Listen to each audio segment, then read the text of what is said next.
Vous êtes dans le péché parce que c'est contraire à l'écriture, c'est contraire à l'enseignement. Dieu réunit le peuple autour d'un homme.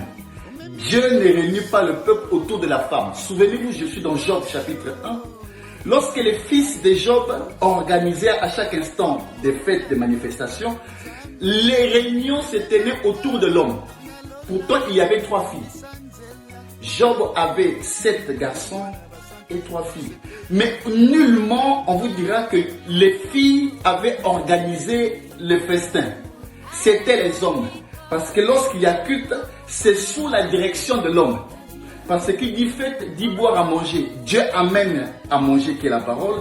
Dieu amène la boisson qui est l'interprétation de l'écriture. C'est autour de l'homme. Dieu ne se contredit pas. Dieu respecte la parole. La ville de Kinshasa, bonjour. Nous allons parler pendant 7 minutes sur le sujet qui s'affiche à l'instant sur votre écran, à savoir celui qui observe le vent ne s'aimera pas. Je vais prier un instant, ne vous éloignez pas pendant 7 minutes. Seigneur, parle à ce frère, parle à cette sœur dans le nom de Jésus. Amen. Je suis dans Ecclésiaste chapitre 11, le verset 4, je fais la lecture. Celui qui observe le vent ne s'aimera point et celui qui regarde les nuages ne mentionnera pas. Ici, c'est le prophète Salomon qui parle. C'est le message de la loi. Mais dans la grâce, Dieu sème par le vent, puisqu'il dit celui qui observe le vent ne s'aimera point. Or, Dieu sème par le vent.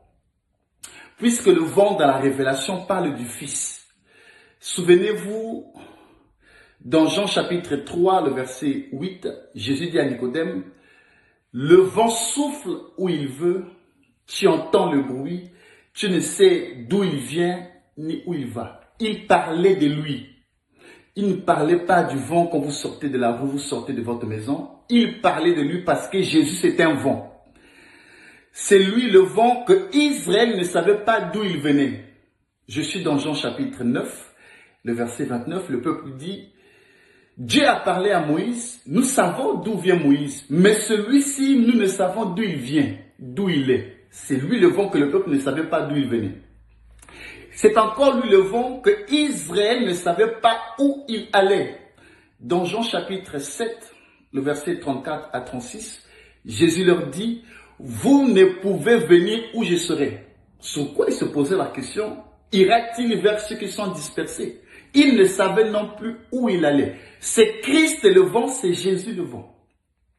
Dieu sème par le Fils. C'est pourquoi il dit, tu entends le bruit. Le bruit, c'est la conversion. Souvenez-vous à la Pentecôte, lorsque l'Esprit était répandu parmi les apôtres, il y eut un bruit. Le bruit, c'est la conversion. Dieu prêche, Dieu envoie l'évangile à qui il veut. Dieu amène à la conversion qui il veut, quand il veut et comment il veut. Le vent dans la révélation parle du Fils. Parce que Dieu sème par le Fils.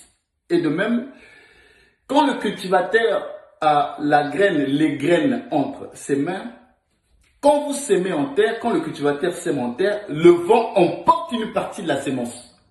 Et une partie tombe en terre, une partie est emportée par le vent. C'est ce qui se passe. Quand Jésus est venu, c'est lui le vent qui a emporté une partie de la sémence, c'est-à-dire qui a créé la séparation, la division. Et une partie est tombée en terre. La terre dans la révélation, c'est l'Église. C'est le royaume des dieux. C'est pourquoi le prophète Ésaïe dit, ta terre sera appelée épouse.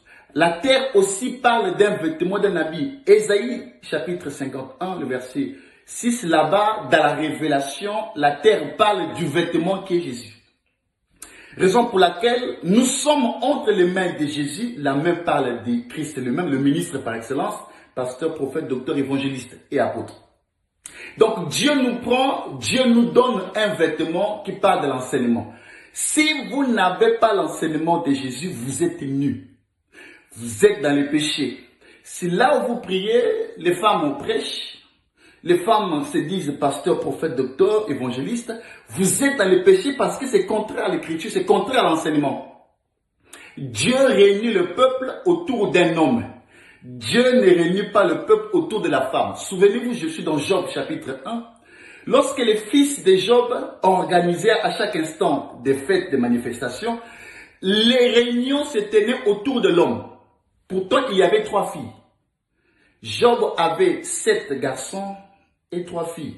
Mais nullement on vous dira que les filles avaient organisé le festin. C'était les hommes. Parce que lorsqu'il y a culte, c'est sous la direction de l'homme. Parce qu'il dit faites, dit boire à manger. Dieu amène à manger qui est la parole. Dieu amène la boisson qui est l'interprétation de l'écriture. C'est autour de l'homme. Dieu ne se contredit pas. Dieu respecte la parole. Si là vous êtes, votre église porte un nom quelconque, je suis prophète, pasteur, docteur, évangéliste. Dieu m'a donné une vision, l'église appellera Arche de Noé, ministère des nations, ministère Amen, ministère prophétique, tout ce que vous voulez. Vous êtes en dehors de l'écriture, vous êtes nus. Dieu ne vous a pas semé en terre parce que dans les Écritures, les églises locales portaient le nom de la localité ou de la ville. Église de Thyatire, église de Galate, église de Simique, c'était des villes. Dieu ne peut pas vous donner une révélation et que cette révélation contredit les Écritures. Ce n'est pas l'esprit qui a parlé, c'est un mauvais esprit. Vous êtes nus, vous êtes dans le péché. Ensuite, Dieu sème par le vent qui est le Fils. C'est pourquoi Jésus dit, ne croyez pas que je suis venu apporter la paix, je suis venu apporter l'épée. La division.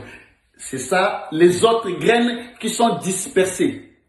Raison pour laquelle Jésus dit dans Luc chapitre 5, le verset 37, on ne met pas le vin nouveau dans des vieilles outres. Autrement, le vin se répand et les outres se perdent. C'est ce qui se passe. Quand Jésus amène le vin nouveau qui est le message de la grâce, les vieilles outres qu'est Israël se sont perdues. C'est ça séparé, c'est ça dispersé. L'image ici est donnée par les grains qui sont emportés par le vent.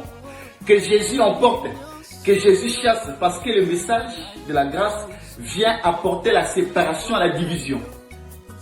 Je termine. Et celui qui regarde les nuages, le moissonnera quoi? Les nuages, autrement appelés les nuées, c'est la pluie, c'est la parole, c'est l'eau. Dans 1 Roi chapitre 18, lorsque le prophète Élie dit à son serviteur de regarder vers le ciel, vers la mer. La 7e fois, il regarda vers la mer et qu'est-ce qu'il vit? Il vit un nuage semblable à la paume d'une main. Semblable à la paume d'une main vers la mer.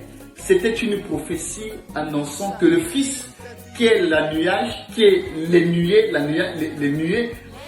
viendra visiter les nations. Parce que les nuages parlent de la parole, parlent du Fils. La mer parle des nations. Je vous laisse l'écriture ici.